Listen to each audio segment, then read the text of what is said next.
Was there ever any event of emasculating pastors and Christian leaders in America? Well, what happened, you had a freshman, or actually you had a young man running to be a freshman U.S. Senator. And in running from his home state, there was a foundation there that said, this guy is really bad. His moral life is bad, his character is bad, his business dealings are bad, his philosophy is bad. And so they pointed that out. Well, nothing new in American politics. That was pointed out with John Adams, and it was pointed out with Thomas Jefferson. Every president's ever run, every person's ever run for office had opponents that said things about them. Well, this particular man got elected as a freshman U.S. Senator. It was Lyndon Baines Johnson. He didn't like the fact that they had said some things about him. So in an appropriation bill that went through the U.S. Senate in 1954, he put a little one-line rider on the appropriation bill. It was a rider that was never debated in a Senate committee. It never went for any kind of a markup. It was just a floor amendment that got stuck on there and said, oh, by the way, if you're 501c3, you can't talk about this stuff anymore. You just lost your freedom of speech. You talked about me, you've lost your freedom of speech. Now, every record indicates he had no intention of that applying to churches whatsoever. It was to go after his political opponents who had a foundation, and they went after him, so he's going after them. Well, it's one thing to do it from free speech. It's another to use the force of law to go after an opponent. And, you know, that's wrong on its face. Nonetheless, he did it.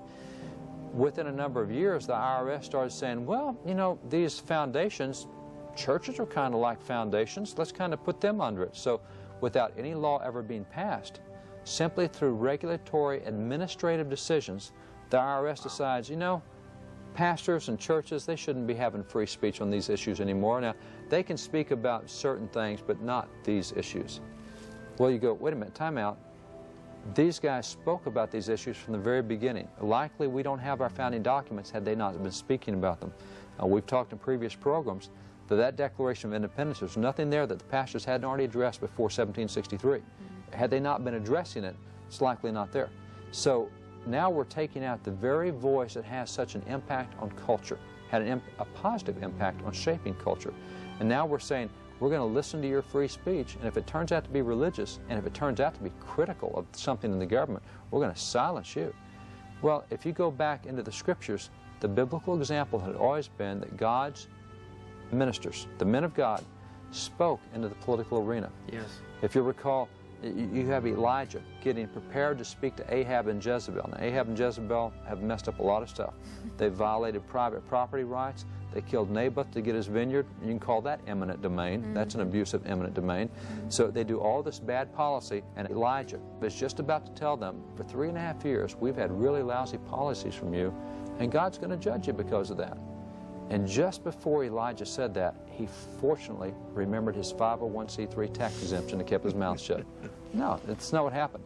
All throughout the Scriptures, God's ministers spoke into every arena that needed a plumb bob of right and wrong. The ministers Nathan and Gad spoke to David and said, David, thou art the man. They're the ones that uncovered the adultery of Bathsheba, the murder of Uriah. But see, today, a minister couldn't do that. Under this last 40 years of IRS code, the minister can't do what he did for 350 years in America. He can't do what we've done for 5,000 years in the Bible. As a matter of fact, in USA Today, where we have this great free speech, which we love and cherish, it's a great thing, Jesus Christ could not walk into an American pulpit today and repeat what he said in the New Testament when he called Herod an old fox and he called the civil leaders a bunch of whitewashed sepulchres. Wow. If he did that today, Jesus Christ himself would be called up by the IRS. That was never the design of free speech. That was never the design to muzzle the role of pastors. But what's happened is we've allowed secular folks to tell Christians how to think and act and behave.